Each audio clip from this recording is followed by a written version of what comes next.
So welcome back mga katropa. So ito na, isampa na natin yung ating engine diesel ng Mazda CX-5 mga katropa. Yung problema kanina mga katropa, nung i-start ko na namatay kasi nga natuyuan. Kasi nga, siyempre nagbaba tayo ng makina, nagtanggal tayo ng inlet tsaka outlet ng hose galing ng fuel filter papunta rito sa ating pump, high pressure pump. So pinaandar ko, nirev ko, hindi umabot at namatay yung makina.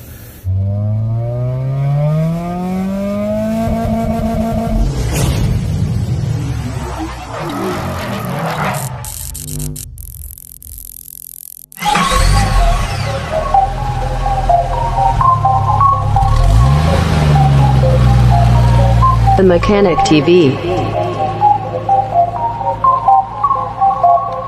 Who made this? The Mechanic TV channel, dito ay manood ka. Click mo subscribe button, click yung bell, updated ka sa mga paparating namin na gawain. Alam mo na, subaybayan galaw ni Sir Edgar Manabat. The Mechanic TV.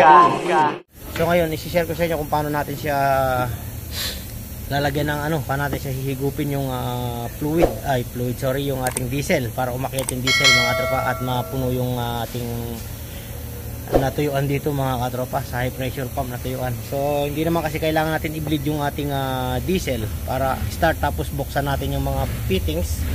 Hindi naman kailangan bubuksan niya kasi nga si RDI yan, lalong mawawala yung pressure kapag binuksan natin yung mga fittings na yan mga katropa. Hindi kagaya ng ordinary injection pump na i-crank lang natin tapos buksan natin, pag may lumalabas na pwede na natin isara tapos i-start na siya mga katropa.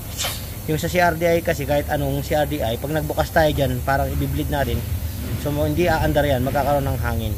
So kaya yung gagawin natin, isasak natin yung ating diesel. Kaya meron tayong ito yung ating pang bleed sa fluid mga katropa, sa brakes. So kung mapapansin nyo itong maliit na to, so dito natin siya ilalagay mga katropa, yung ating tawag doon, yung ating fittings, yung panghigop ng tubig at fluid. Ito yun, dito natin ilalagay pa ganyan. So tatanggalin natin itong takip. So natanggalan natin yung ating takip mga katropa dito sa ating pipe. So lagay na natin to, tapos lagyan natin ng hangin dito, connect natin yung hangin ayan dito sa ating bleeder.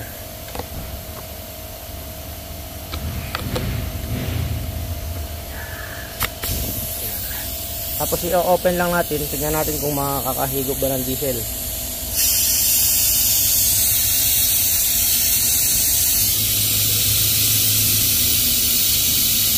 So ayan, kaya ka mahigop na diesel mga katropa. Ayun, meron. Ayan na. Meron na mahigop na diesel. Ayan.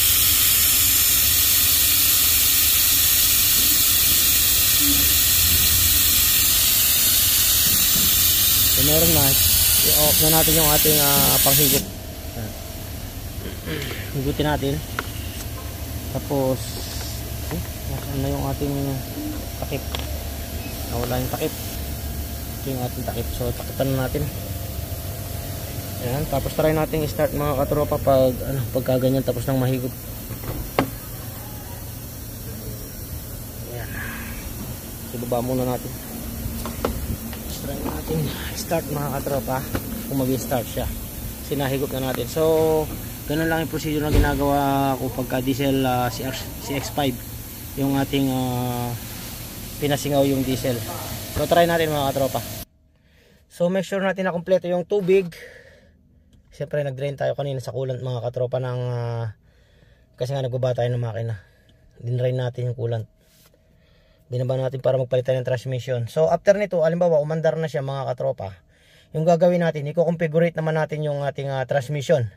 Kasi nga bago siya, so parang zero pa siya, system. So kailangan natin i-configurate para pumasok sa system mga katropa.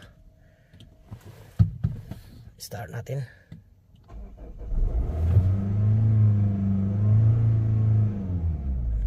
Ayun, namatay. Kulang pa sa higop mga katropa.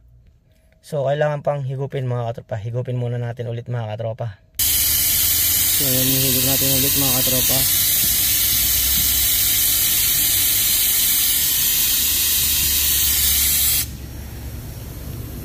Okay na yan. Try uli natin.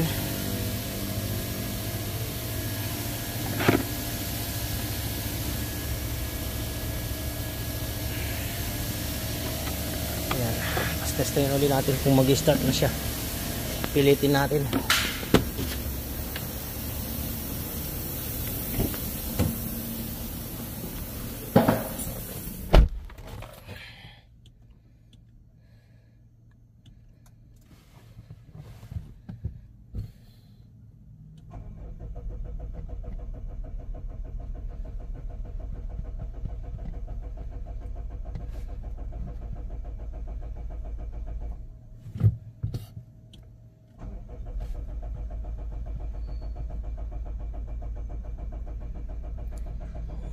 Medyo matagal lang.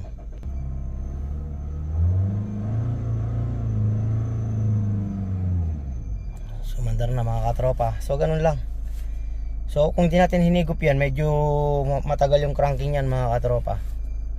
Hanggang sa magasgas yung ating high pressure pump. Kaya kailangan na pahigupan din natin. Kasi nga, di ba, nakita nyo naman, in-start natin tapos biglang namatay. Ibig sabihin, natuyuan siya ng diesel. Tapos pag pinilit mo yun, matagal bago magano. So magagasgas na yung ano kasi nga natuyo ng diesel. So kung mapapansin nyo, ayan, nakalabas yung check engine, i-stop, saka yan, parking brake. So ibig sabihin, kailangan natin tawag doon. Kailangan natin i-configuration yung transmission para mawala yan. So kakabit ako muna ng Freon mga katropa para mas malamig yung ating pag-setting. So ito na mga katropa, binabacuum na natin yung ating unit. Yan. Naka-ready na. So mga 20 minutes lang naman natin siya ibabacuum mga katropa. Tapos okay na yan mga katropa. So after 20 minutes mga katropa, isasara na natin tong kulay blue. Yan. Pagkasara nyan, i-off na natin yung ating vacuum. Yan. After niya ma-off, dyan pa lang makikita nyo na yung kung meron leaking sa system mga katropa. Kasi nakasara yan. Pag yan umangat pa ganyan, ibig sabihin meron leaking sa system or dito sa head ng inyong gauge. Yan. Kung hindi naman siya umaangat at naka-steady lang, ibig sabihin okay yung mga seal niya mga katropa, yung mga dugtungan. Ibig sabihin walang leak. After nyan mga katropa, lalagyan natin siya ng oil. Konting oil lang naman mga katropa kasi nahigop yung ibang oil nyan. So igaganyan natin dito yung oil nyan. Tapos bubuksan natin itong blue, hihigupin niya yung oil dito. Pag mauubos na yung oil, saka nyo isasara yung ating kulay blue. So yun, nakahigop na siya mga katropa ng oil. So lalagyan na natin itong main hose. Huwag nyo munang isasarang mahigpit na mahigpit kasi magpapasingaw pa tayo rito mga katropa. So nakakonect na sa ating tangke. Buksan na natin yung ating tangke. Full open. After nyan, pasingawin natin dito para maalis yung hangin dito sa kulay yellow, yung natrap na hangin. So pasingawin lang natin ng konti. So okay na yan. Lock natin. Ayan, lock na. So tinaob ko yung ating tangke. So lalagyan natin ito ng mga hanggang 50. Sasara natin yan mga katropa. Dito natin bubuksan sa red, sa high pressure. Aangat yan, ayan, maangat na. Bilis lang yan mga katropa, kaya kailangan alalay din yan. Okay. Yan. Tapos ngayon start natin mga katropa, bago natin buksan yung low pressure. Tapos full aircon natin. Yan. AC on, lagyan natin sa pinakamalamig, sagad natin, ayan. Tapos doon ulit tayo sa harap.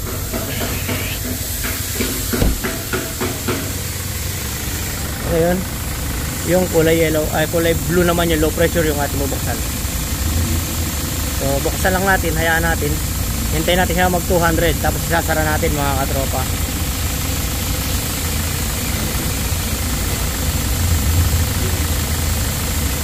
After niya mag 200, sasara natin mga katropa. Tapos hintayin lang natin kung lalamig ba siya mga katropa. Tapos kung mapapansin nyo rito yan, magiging between ng 30 to 40 yan. 30 to 40 yan, bababa yan. So observe muna natin, pag kulang pa dadagdagan na lang natin. So yun mga katropa, ito na yung ating gauge. Nag normal na siya, between na lang 30 to 40. Tapos nasa 200. So normal yan mga katropa pag ganyan. So pag hinawakan naman natin yung pipe, so malamig naman mga katropa yan, oh. Yan pa lang malalaman natin kung malamig na yung aircon. So ngayon, i-remove na natin lahat ng ating nakakabit dito.